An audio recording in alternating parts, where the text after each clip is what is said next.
Bago ang kasalan bukas, sumalang sa interview sina Bossing Vic Soto at Pauline Luna kasama ang Calles Angels.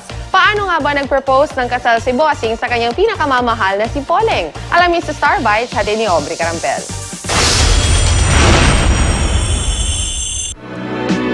Pauline. Maraming revelations ang 3-on-2 interview ng The Explorer Lolas sa groom and bride-to-be na sina Bossing Vic Soto and Pauline Luna sa Vic-Pauline pre-wedding special ng Eat Bolagak. Bago magpalitan ng kanilang I-do's, inusisa ng mga lola kung paano nga ba nangyari ang very unique wedding proposal ni Bossing kay Poleng. Sa banyo. Sa bahay nyo. Sa banyo. Banyo? Paano nangyari?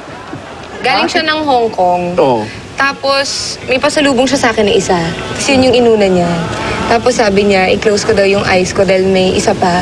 Tapos pag open mo, andun sa harap mo. Duling-duling pa. Parang ayaw niya pa nga itanong. Sabi ko, asan na yung tanong? Sabi niya, kailangan pa ba yun? Sabi ko, oo naman. Kasi yun, sinabi niya, will you marry me? Bukod sa wedding proposal, marami pa raw unforgettable memories ang Bossling sa kanilang relationship. Isa na dyan ang pagro-road trip. Hindi naman sinabi kung saan ang simbahan pero parishioner daw dito si Bossing at madalas daw silang magsimba doon ni Pauline. Baby pink and taupe ang color motif ng wedding. Hindi rin pinalampas ng mga lola kung ano-ano ang mga handa sa wedding reception. Ano may mga lumpiang Shanghai, menudo, mga Ano gano'n. naman, fiesta naman yung gusto Yung mga hotdog na nakakatusok sa repolyo. Marami. International yung food. Actually, doon ako nag-enjoy kami ni Ruby, yung matron of honor. Tinanong din kung ano ang kanilang theme song na kwelang sinagot ni Bossing. Team song namin, dessert. Kasi siya ang dessert ng buhay ko. Okay, di ba? Ang dessert ka na masarap, nasa dulo. Correct. So, eto na yun.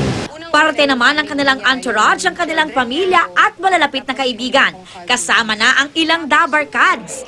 Tatayong groomsmen ni Bossing ang Jowa Pao o sina Jose, Wally at Paulo. Sinama namin yung Jowa Pao. Nasa simbahan sila, kasali sila. Kasama sila doon. Men ang jowa pa. Oo, groomsmen ba? Yung isa yata bridesmaid. Sino doon? Ito yung pau. Pinakamaganda nun, dahil forever na, bago yung bahay na, may titira na kami tatlo. Pwede tayo magupa. Hindi lang sa excited, nanginginig pa kami sa kilig. Sina Maine at Alden may special participation din bilang mga offerer sa wedding. Pupunta po kasi para malaman namin kung paano yung gagawin namin pag... Tama po. Para ma-rehearse ko na rin po yung paglakad. Hindi, joke lang. Siyempre, it's gonna be one of that weddings sa industriya natin na magtatatak na naman sa history. And siyempre, just being there to support Bossing and Poleng, very good person inside and out. Talagang makikiyak po kami doon. Sabi naman ng mga lola, pwede raw gawing inspirasyon ng Aldab ang Bossling. Pwedeng sundan Mahirap na nila madaliin. Bossing, tsaka ni Poleng. Sabi mo, sasabay na sa Sabado. Pwede rin. Pwede sila sa likod, kumakas na sarili ng pare. Sana So, mapatunayan talaga nila na may forever. Yes, sa kanila muna mag-start ang forever. Tapos sunod Sunod talbos ng kamote. Aubrey Carampel, GMA News.